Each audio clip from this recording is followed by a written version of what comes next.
Want to see Florida Gators commit Jerrae Hawkins' 40-yard dash? Want to see him do it again? Here on Locked On Gators. You are Locked On Gators, your daily podcast on the Florida Gators. Part of the Locked On Podcast Network, your team every day.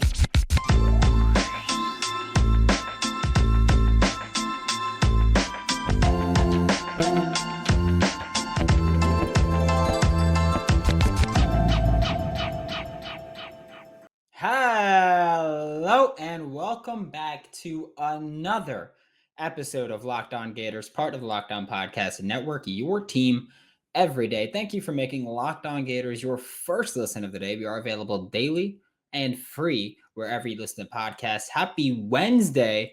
I'm Brandon Olsen. Find me on Twitter at WNS_Brandon. Find all my written work with Whole Nine Sports, Giants Country, NFL 33. And we're about to be joined by Brian Smith, Locked On's recruiting insider. I will say first, though, if you would like to like, subscribe, comment, review, do whatever it is that you want to do, join the Locked On Gators Discord. The link's in the description below. And now here is Brian Smith. Joining me now for Locked On Gators is Brian Smith, Locked On's recruiting insider. And Brian, it's been a very long time since you've been here. It's been like 5 days, which is just, it's crazy. We're not used to that long of a break in between. It's weird. But since then, Florida did add another commit, this time at receiver. Billy Napier added Jerrae Hawkins. Which, by the way, him being 5'9", 165 pounds, and just blazing fast, going with the nickname Tank, the most ironic thing I've ever seen. It is an unusual one. I will give you that. Yeah, it's certainly weird, but Napier, after Jerrae Hawkins took his official visit a few weeks ago, he said, hey, Billy Napier wants to use me like Jalen Waddle was used at Alabama. Billy Gonzalez wants to use me like Kadarius Toney was used in Gainesville. And every Gators fan and their mother was in my YouTube comments yesterday going, Percy Harvin! Which obviously we're not going to say whether or not a high school literal child will live up to the hype of Jalen Waddle, Kadarius Toney, and Percy Harvin. But do you think that's a legitimate long-term role for him of being that kind of player? Absolutely. Jet sweeps, screens, bubble screens, quick slants, and the occasional double move to go deep, 100%. He will run reverses. He will do things to make you try to change your defensive philosophy and open up the run game. That's what speed is, brother. If you don't have speed, you're done. And Hawkins can flat out fly. So he's one of the fastest kids in the class of 24. Do you think he's someone who can contribute once he gets on campus, even if it's just, the jet motion guy that Billy Napier likes to use and you're more decoy than anything else? I think that he'll play right away. Just if nothing else, what you're talking about there, punt return guy, I have no idea who's going to be on Florida's roster in 24 that can do that. Hawkins will be in that mix. I mean, he's the first step, quickness, lateral ability, stop and start, all of that. Absolutely. And as a slot receiver to do the basic stuff, I mean, they want him to know the full route tree and all that. He could do some things just here and there to scare teams with his speed. He doesn't need to know all the plays to be impactful. And that's most important. Freshmen aren't going to do that. It drives coaches crazy, but it's not realistic. So it takes a long time to do that. I think he's going to be a gadget guy early on, and he'll develop into a multi-position player later. He'll play some flanker at some point too, out wide once he learns the playbook. He's too dynamic not to move him around and keep defenses from guessing. Yeah, I got to say, what do you think just of Billy Napier's receiver approach right now, where it's like he's clearly just looking for speed demons out here, just so is that little reminiscent of the old Spurrier days with Gainesville at receiver here? Well, Florida had one of the smaller wide receiver rooms in college football in the 90s, but they were winning games, won a national title, were consistently in the SEC title game, and the reason's that common denominator. Speed, man. They ran by everybody even though you knew what they were going to do. The old my guy is better than your guy. And the scheme that Steve ran obviously was incredible. So it was as much fun as college football had ever seen and changed college football in a lot of ways. To your point, Jerrae Hawkins, I mean, he would have fit in perfectly with what Spurrier did in the fun of the gun. holy moly, he would have been right down the middle on that. So I'll be interested to see if they use him even at some Wildcat or something like that. He's such a versatile player. You got to get the ball in his hands. Yeah, man, you said Wildcat. Just didn't realize not safe for work. There is dirty talk on this podcast here with the Wildcat talk. But the Florida Gators 2024 class so far, you've got Jerrae Hawkins, and then from Tampa you have Isaiah Williams. Just what do you make of at least the start of this receiver class for 2024? Well, you've got a slot and you've got a flanker. Isaiah could play slot too, but he probably long-term fits best out wide. I would imagine now you just need to find the boundary. I mean, they're still chasing Jeremiah Smith like the rest of the free world. But Florida's probably number 2 for him right now, but it's still a sizable gap with them at Ohio State. It's hard to beat what Ohio State's doing at receiver. We have this conversation every time. There's just no way around it. That's pretty hard to beat. And after that, you look at it, you say, okay, well, what other guy or guys could be the option? The state of Florida has a gazillion good receivers every year. This year is no different, but I don't see a lot of boundary guys, a lot of 6'4" kind of guys. So I'm kind of curious if Florida is going to be able to do that.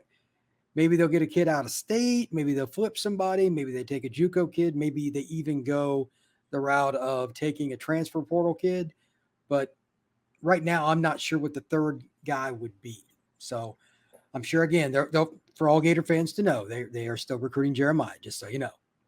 Yeah, I'm glad that you said that specifically the way you did, because every time we talk about Jeremiah, or every time I talk about Jeremiah when I'm by myself, I get the comments in there like, stop talking Jeremiah, he's not flipping. Stop pursuing Jeremiah, you're not going to flip him. It's a waste of time.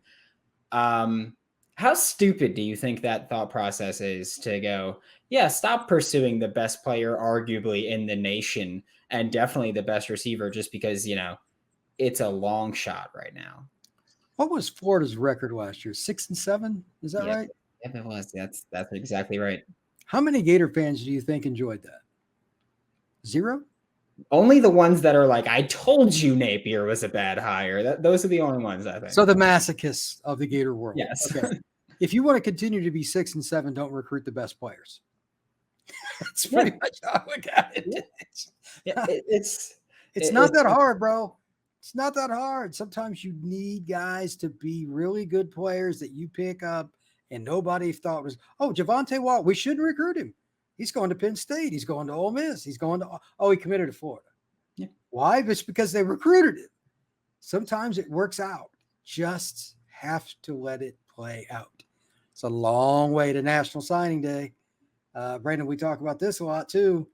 These kids are just in the middle of the recruiting cycle. It's, we got 6 months till they sign. Who says Ohio State won't have massive changes in this between now and then and he decides he doesn't want to go there? You don't know. Yeah. You have to recruit him. That's it. There's no difficulty here. It's forest for the trees. If you do not recruit Jeremiah Smith, you should be examined, like mentally. So, and that's the end of it. So, yeah. We need to get a T-shirt selling. It says Florida is recruiting Jeremiah Smith, $20 a pop.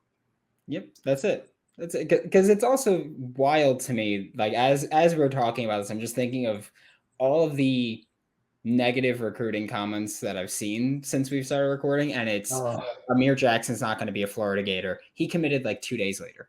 It's Chauncey Bowens isn't going to Georgia. Brian just doesn't like him. Brian just doesn't like him. Not even 24 hours later. And Chauncey I'm a bad Bowens guy. Yep, that's it. That's all it is. And yeah, like you mentioned, Jamonte Waller, like I even was like, he's not going to be a Gator. Earlier that week, we talked about Jamonte Waller and Aaron Childs. And both of them, we were like, yeah, Florida's probably a long shot for them. And then you got them both. So I'm not saying Florida's a long shot, so they're getting Jeremiah Smith.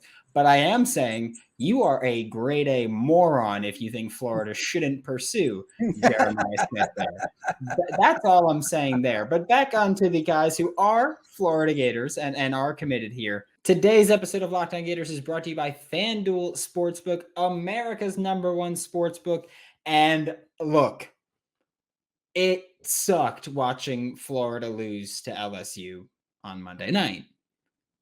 But the over did hit in almost every single game the Gators played in the Men's College World Series. I'm just saying the only game it didn't hit for me was Florida LSU game 1. It was set at 8.5. They scored 7. So that sucked. But the rest of the tournament was fantastic, profitable. Make sure that if you're a new customer, you get your no sweat first bet up to $1,000 back in bonus bets if your first bet doesn't win. Every Tuesday is Dinger Tuesday in the MLB. It's awesome. Don't miss your chance to get that no sweat first bet. Go to fanduel.com/locked on. That's fanduel.com/locked on to learn more.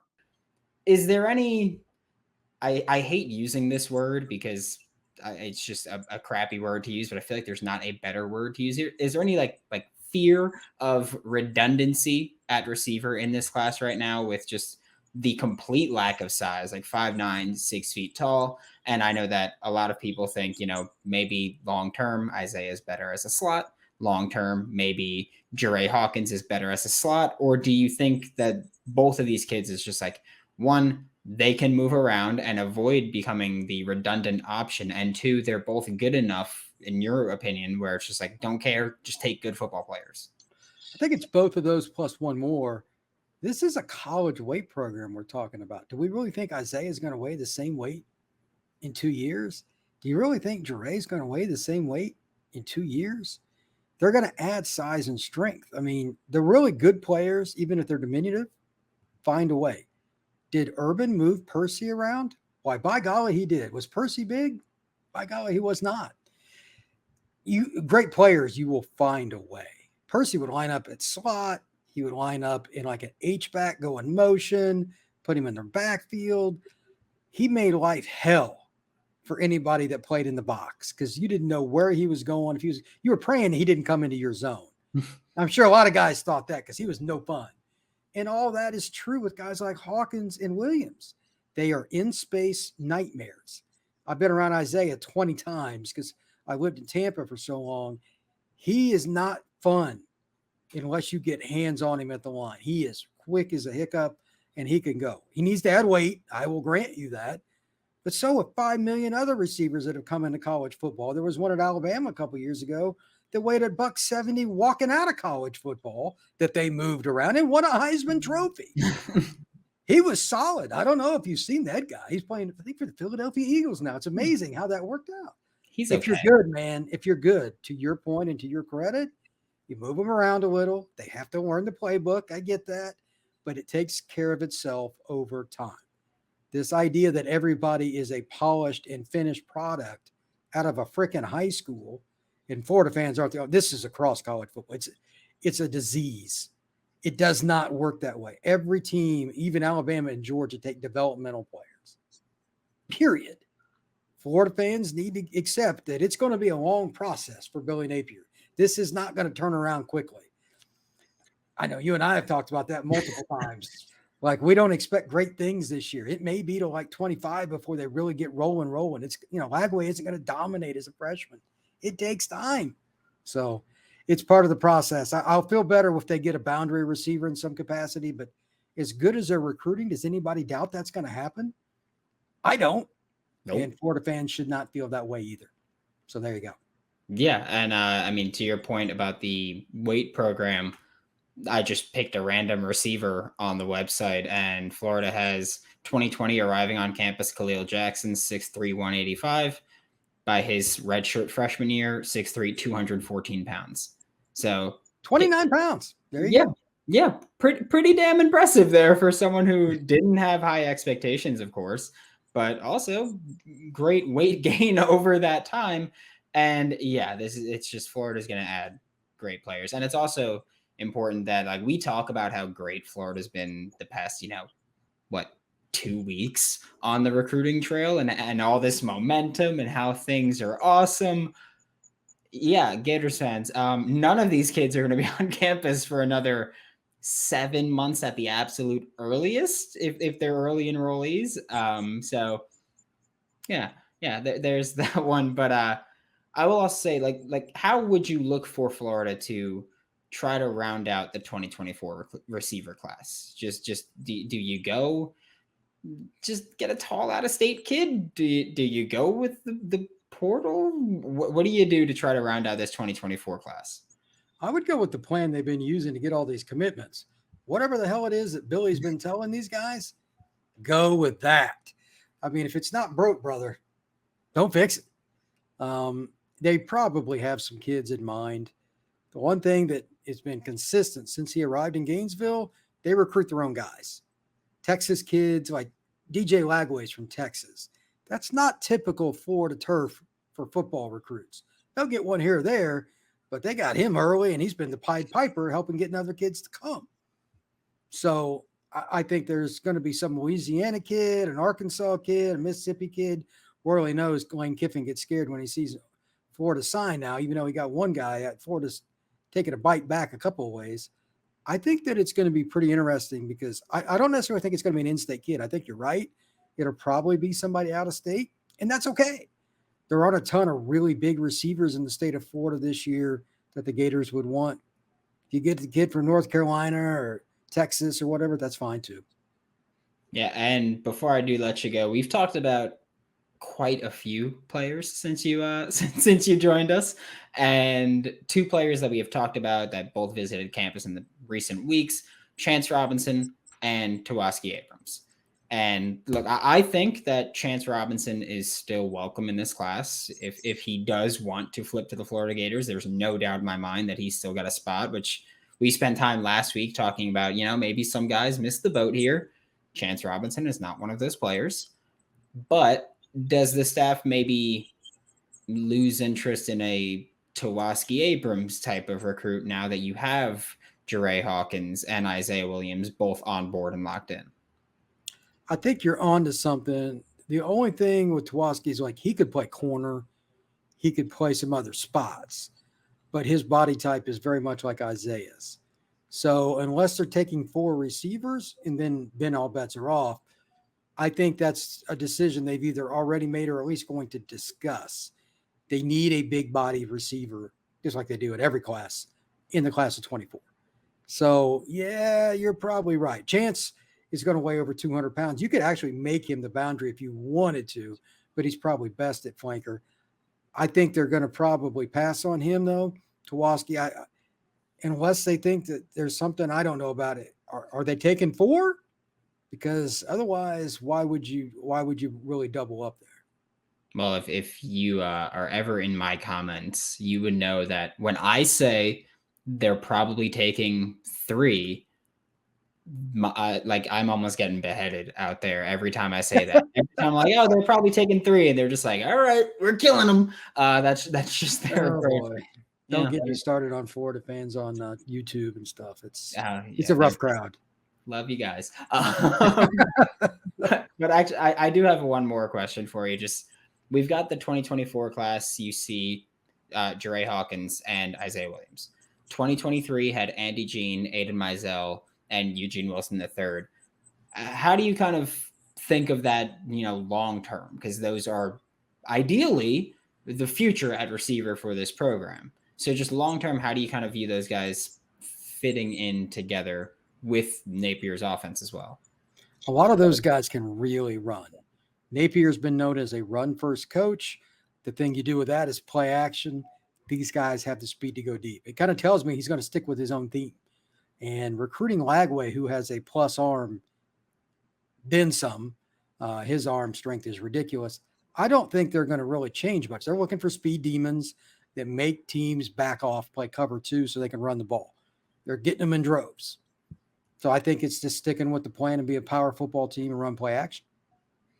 Yeah, important to note that last year that was a lot of their offense was either keep it very short or throw that thing like little Uncle Rico from Napoleon Dynamite. Just they want to see me throw them things over them their mountains. Just that's what they wanted Anthony Richardson to do all the time, or throw it behind the line of scrimmage to a dude who cannot run after the catch. But hey, I digress. I don't get paid $7 million to do that. That's great.